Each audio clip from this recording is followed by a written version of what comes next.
Peace and love, family. You already know what it is. Welcome back to another episode as we live life out loud with purpose. Remember, family, if you hear anything that resonates with you, any truths that you can make applicable, please like and share this video. Hit the notification bell so you can be alerted the next time I put up some of this awesome content for you. Remember, it costs you nothing to hit the thumbs up button. It's real simple. Either hit the thumbs up button or hit the thumbs down button. It lets me know if I need to make any changes, and it also lets YouTube know that this content is valuable and worthy to be watched. Okay, let's get right into it, folks. So yesterday I did a really good show. I had some young people here. I got a chance to sit down with my son, his best friend, his sisters, and we just got to sit down, man, and kick it. We got to build. And I got to hang out with some young people and understand what they think about what's going on in the world today. And I was able to get a different aspect about, what my son thinks, what other young people think today. And I think that if we're going to make change and we're going to be a positive impact on our future, we have to look at our youth today, and we have to listen to our youth today. We have to understand what they're saying, and understand where they're coming from.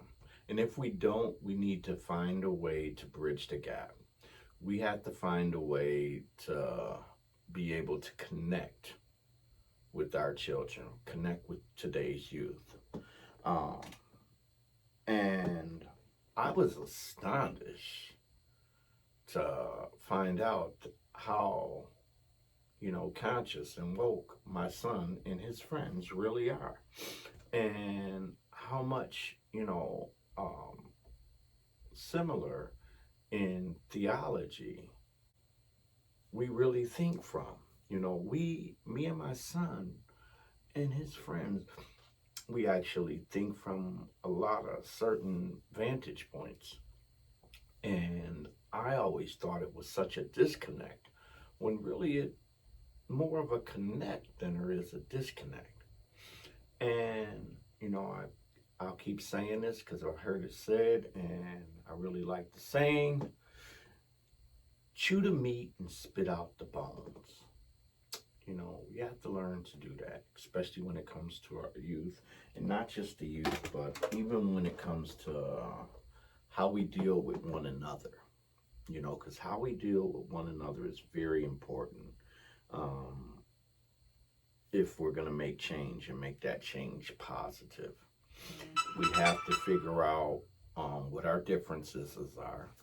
What makes you and I different? And once we found out what makes us different, then those things need to be ignored. Because what makes us different will cause dissension amongst us. And what makes us different will cause conflict among us. So when we find out what makes us different, we throw those bones out. And what we swallow is the meat, the things that bring us in common. What things make us in common? What do you and I have in common? And then we build upon that. We build upon the things that we have in common, and we throw away the things that we find to be different. And it's easy to do. It's so easy to do, because I guarantee you could just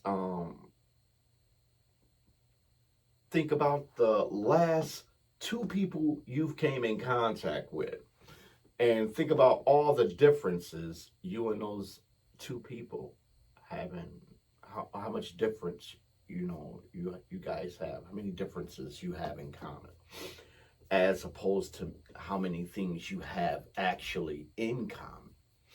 You know what I'm saying? So I'm saying that to say this. It's easier to point out our differences. I guarantee you, it's so easy to point those things out. You know what I mean? And the glue will be the things that we have in common. Those will be the glue. Those will be the things that we can build on. And I find that today's youth, isn't as out of touch as I thought they might be. Because when I listen to music, I'm watching the internet, television. Excuse me, they seem so out of touch. When maybe it's me who's actually becoming out of touch. Am I the new old people? Am I my parents? Yeah, I ain't never thought about that. Am I turning into my parents? Well, anyways, man, get back on topic. So, again, we want change. I want real change, radical, positive change, change that I can make applicable today, things that I can implement into my life and apply them today so that I can see a difference in when I open my door, so that I can see a difference when I look out my window, so that I can see a difference when I speak to my kids, when I do talk to today's youth. I need to see a difference. So I need to make change. Change starts within. Change starts with me. I'm not looking for change with you. I'm not waiting for change to happen with you. I'm waiting for change to happen within me. Change starts with me, not with you. Understand that. So, and I get that. And I'm not waiting on you no longer. World, I'm tired of waiting on you to change. So I get it. Old African proverb says that if there's no enemy within, you don't have to worry about the enemy without. So if I can conquer the enemy that's within me, I don't have to worry about any enemy that's out there. If I can conquer the enemy, the change that needs to happen within me, I need to stop my old way of thinking. And I need to stop thinking the way I've been trained to think. And I need to start thinking more as an individual. And I need to have freedom within my thinking, because I have to understand that most of my thinking and thought process comes from my elders, and the elders that I've only been in contact with. So I'm talking pastors, preachers, parents, uncles, aunts, and teachers, you know, the occasional wino. So these are the teachers. So and all these people all speak from the same vantage point. They speak from a place of suffering. They speak from a place of it's gonna get better later. We're suffering now, and it'll be okay later in the hereafter. That we were waiting for something else. That we can't experience what heaven has to offer right now. We can't have heaven here on earth, that we have to wait and die in order to have what heaven has to offer. I'm telling you, that's a lie. That is a lie from the pit of hell. If hell was a place, that's a lie from there. So we don't have to wait and die before we experience heaven. See, heaven is within, and it's also without. I don't know if you can get that. Heaven is right here inside of me, but I don't own the real estate on heaven. Heaven is also inside of you.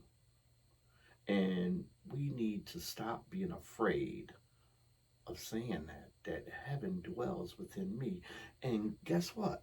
That means, because that means if God dwells in heaven, and if heaven dwells in me, then that means God dwells in me. Not out there, not up there, not down there, you know. And that's for whatever God you want to believe in, you know. And I don't think our God is geographical. Meaning, you know, I don't think I can only go to heaven if I'm born in America or in the Americas. And if I was born in India, I'd probably be Hindu. If I was born in Africa, I'd probably be Muslim or Christian. I could be. If I was born in China, I'd probably be Buddhist. Does that mean that God is geographical? Is he based on where I'm born? And geographical, and is he based on geographicals and time? Because certain different time, there was different demographics in different places. So we're talking, you know, maybe missionaries haven't reached certain places of the earth, you know, during certain time periods. So does that mean that the Aboriginal people of that land who hadn't yet heard the message of Christ, can they go to heaven? Because according to Christianity, the only way to go to heaven is through Jesus Christ, according to Christianity.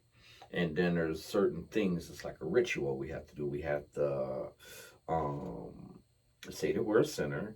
We have to believe in the virgin birth. There's certain things that we have to do in order to have this heaven experience. And if we don't go through the ritual, then we can't go to heaven according to Christianity. So on those same premises, does that mean that if I'm born during a certain time period, let's say I'm born in America, pre-Christopher Columbus. Now, what does that, can I go to heaven? Or do I have to wait for Columbus to come, bring the message of Jesus Christ, and then I can go to heaven if I accept that message, according to Christianity? I don't think that's the God that I serve. Now, that may be the God of the Bible, or at least that's, and that may not even be the God of the Bible. At least that might be the way that we've been presented the God of the Bible. Because I'm telling you, man, when I look back and I start thinking about this God, the way they present him to be in the Bible, man, I'm all messed up, man. I get all weirded out about it. Let's take the Adam and Eve story. I hope I'm not jumping around, folks. And if I am, I'm going to get back and tie this thing back together. So, let's take the Adam and Eve story, for instance, right? Now, Adam and Eve, these are two dummies. God done put two dummies on the earth.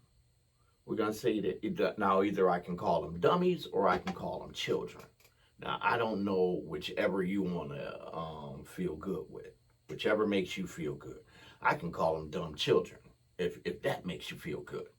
But let's say they dummies or they children. But they one or the other, because they gotta be one or the other to me. So, here they go. God puts them in the Garden of Eden. Now here in this Garden of Eden, God says you can partake of everything that's in the Garden of Eden. It's yours. You got it. It's yours. You can have everything except for this one tree. The tree that sits in the middle of the garden, the tree, knowledge, good and evil. So, now here we go. Adam and Eve. They don't know good and evil. Because they ain't ate from this tree. They don't know what good is. They don't know what evil is.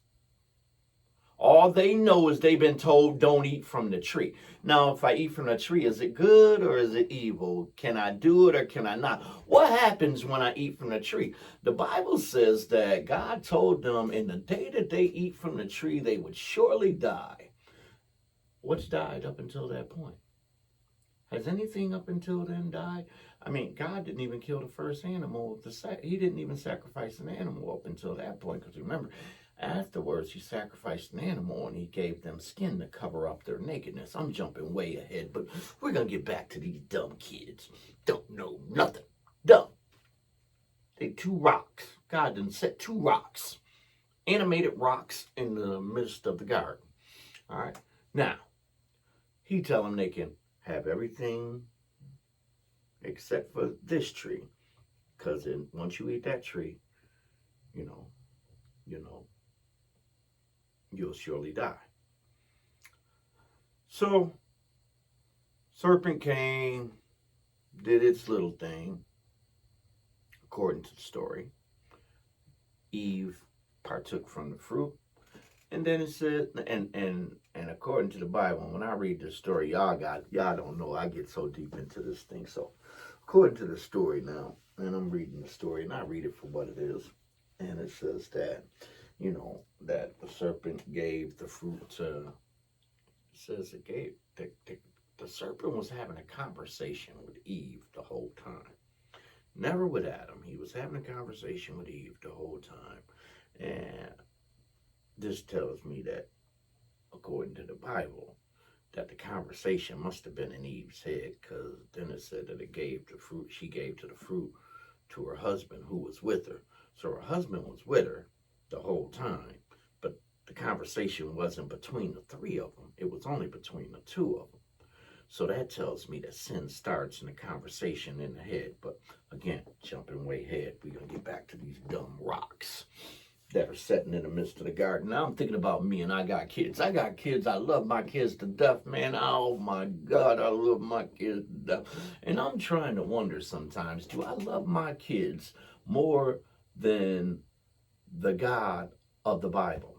Or the God of the Bible the way he's been presented to me? Because this God of the Bible, man,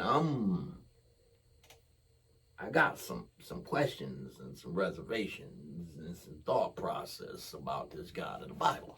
So, anyways, we got this God of the Bible right now. No. I'm thinking about me. I love my kids. Love them.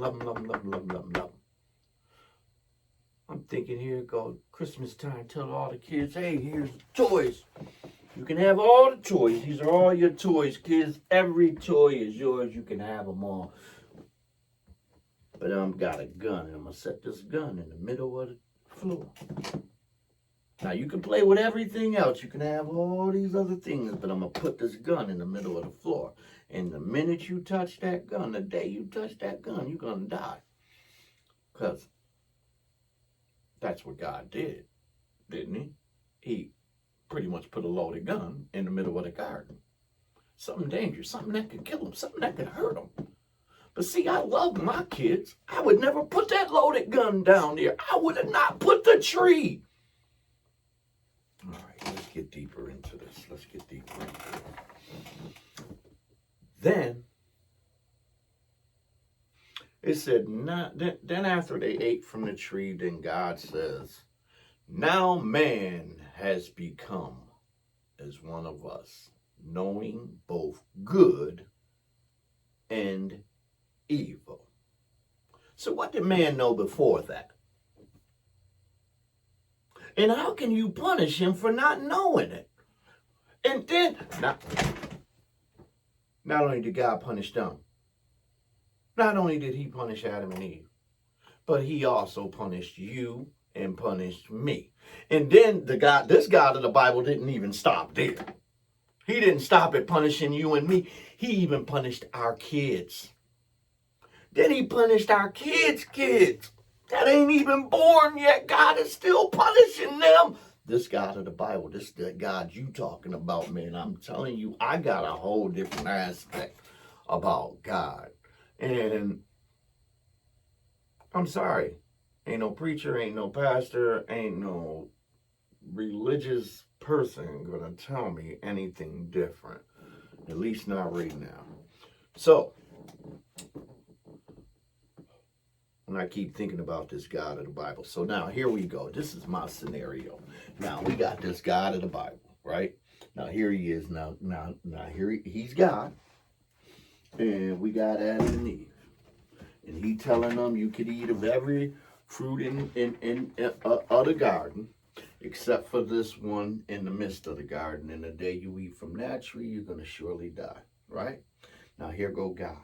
He done gave them all these toys to play with, or I'm looking at me, and then I'm standing there with my belt or the whipping stick, just waiting. Because this is the God of the Bible. The way that this is that Christian God, the way they preach him in church. Because this is what he did. He waited for Adam and Eve to sin, and he was standing right there, and he was waiting and waiting and said, pop. Because remember, God knows everything. He's omnipotent, all-knowing. So he knew what Adam and Eve was going to do. Before they even do it, he done already even got God already got a contingency plan in mind. Now here's this God of this Bible. He's got a contingency plan in mind. So he with Jesus, he's gonna put an enmity between the seed and the heel, and it's gonna bruise, and you know the words. You can put it together. That's how disgusted I am right now. Oh, so anyways, so he already has a contingency plan in mind, mind you, right? Because again, God's all knowing, so he comes with a plan, and he's pretty much telling them that I've got Jesus coming. But then what happens with the story of Noah? What?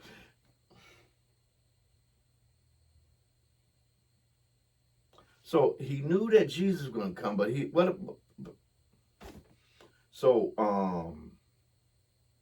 remember, God is all knowing.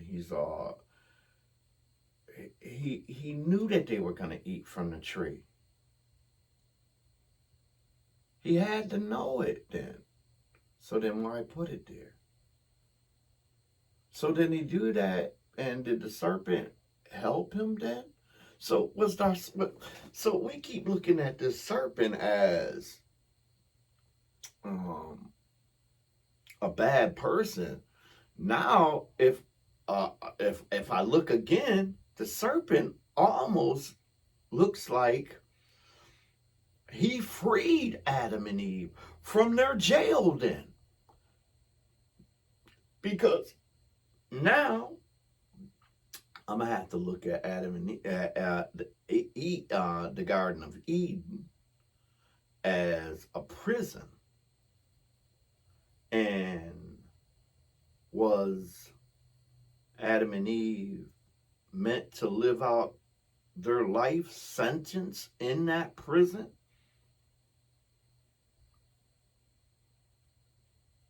Because the serpent surely came and freed them from their prison.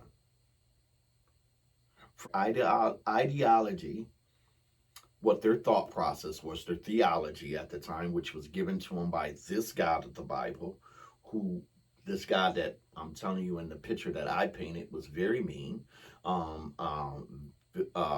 very controlling, bipolar,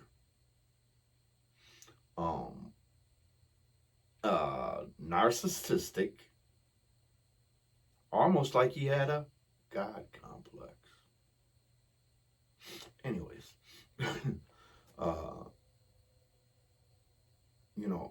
when I keep thinking about this, man, I just get more and more and more and more and more and more and more and more confused. So again, just my thought on that whole Adam and Eve thing. So again, we can take different perspectives from different places. So we got one book, but so many different ideas, and we come from so many different places.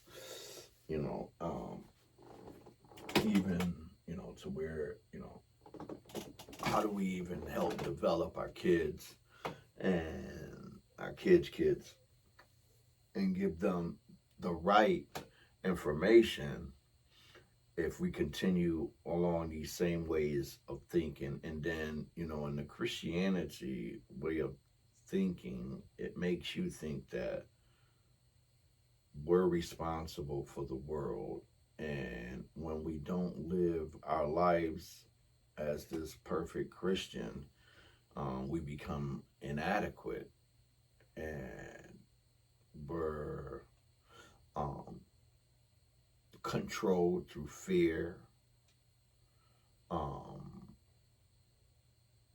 and we're made to think that we're less than if we're not producing the same as the pastor, or the same as sister so and so, the same as brother so and so. If we're not doing all those things, then we're not doing then we're not doing what's right. You know, we're not going out and winning the souls and bringing more broken people to be beat up on, then we're doing the wrong thing. If we're not bringing more broken people to keep paying tithes, then we're doing the wrong thing.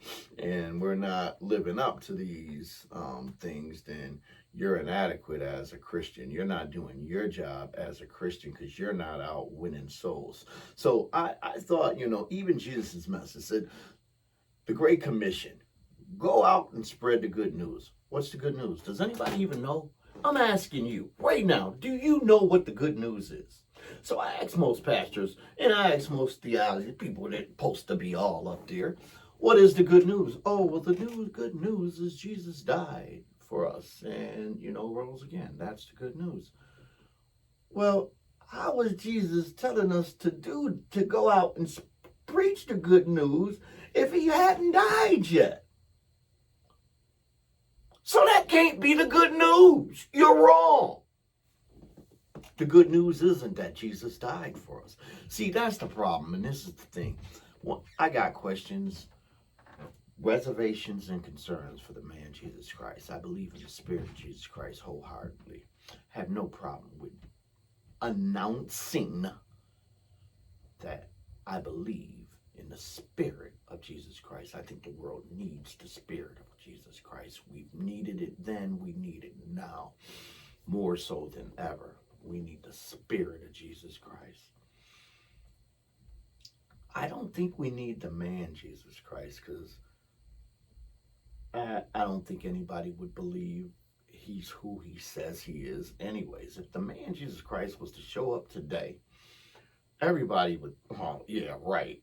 Look at him like he's telling a lie. And then if he could perform a miracle, we'd think he was some kind of Satanist or some kind of trickster. But still, we wouldn't believe. We would find a way to try and figure out that he was from the devil, or we would find a way to demonize him. If Jesus Christ was to step upon the scene today, I guarantee you at least 80% of us would find a way to demonize him if that man, Jesus Christ, was to show up on the scene today. So anyways, I believe in the Spirit of Jesus Christ. I believe that same Spirit that's in God is in us. The same Spirit of Christ is in me. And I believe that wholeheartedly. But let me say this too. I also believe in the spirit of Muhammad. I believe in the spirit of Hare Krishna. I believe in the spirit of Buddha. I believe in the spirit of Kemet.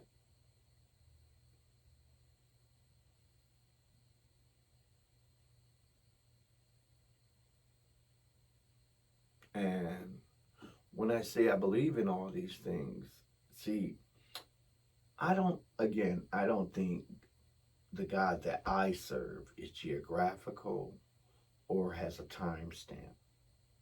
I serve the God of this world, of this universe, of the universes. See, my God is so much bigger than your God. My God is God of your God.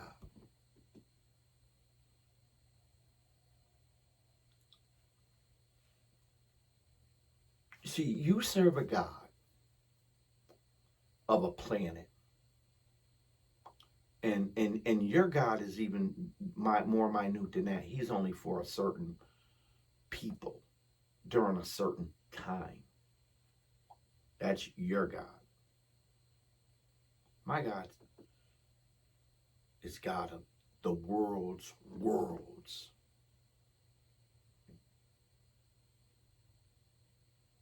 My God is way out there, and he's also right in here. And these are the things that I've come to understand that we have to get an understanding of when we think about this religion thing. So that's one of the reasons why, I say that we have to take religion off the table when it comes to us people and how we come together. I was so happy when I was talking to the young kids yesterday that, they weren't basing their thought process from a biblical or Christian standpoint. And I would think that most youth today do that. But who knows, maybe like I said, I might be more out of touch than I think I am.